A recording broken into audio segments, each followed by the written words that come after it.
We're back here with MACI, Farah, and Caitlin, not to be confused with an imam, a priest, and a rabbi. They are teen moms who know firsthand the hardships of having a baby at such a young age. Now, I want to ask each of them to give me and my viewers some important information. But before I do, I want to pay out something I talked about earlier, which was Farah's issue with a dark secret that she didn't have a chance to really reveal to her biological father of the baby before he died, and how you dealt with that grief. By going through grief. Did you go through grief management, grief therapy? Therapy and just holding it in, and that's what led to me, going into depression and other things. And so now I deal with it by counseling. Okay, and so the message there is, even though you've had grief and shame and ambivalence because you held this thing in, walking through the grief was so important. Yes. And you got help to do that. Yes, I did. All right. Now, I want to go to each of my guests. First of all, I want to thank you guys for being here and participating. I really do appreciate it.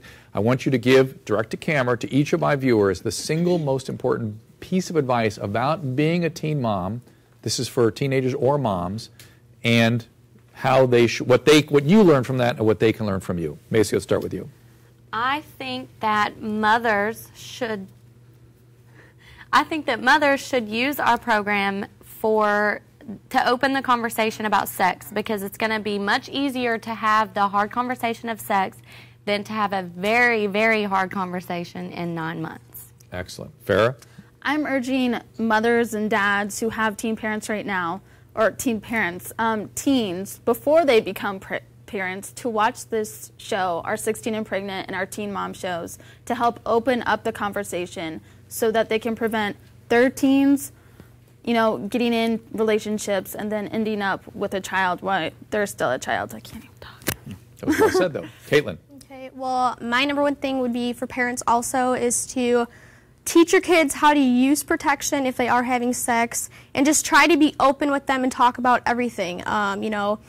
If they're having sex, if they're using protection, and, if they're not having sex, I also feel like you should still teach your kids about condoms and birth control, even if they're not having sex. So. And by the way, let's make this clear to parents out there. It is okay to tell your kids not to have sex. Yeah. And I would encourage you to do so.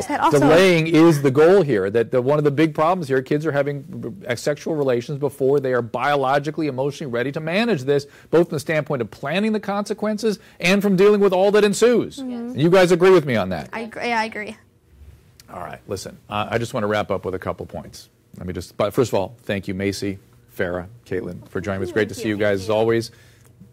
Take care of those kids, Sophia and Bentley. I need to see that Bentley boy soon, too.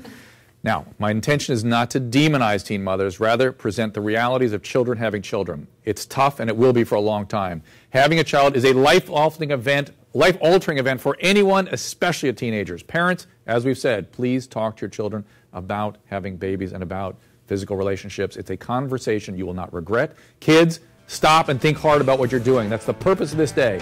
It's not just your life that will be impacted. Another person, a child's will too. Thank you for watching. Go to CNN.com for my take on tonight's show, and you can comment there too.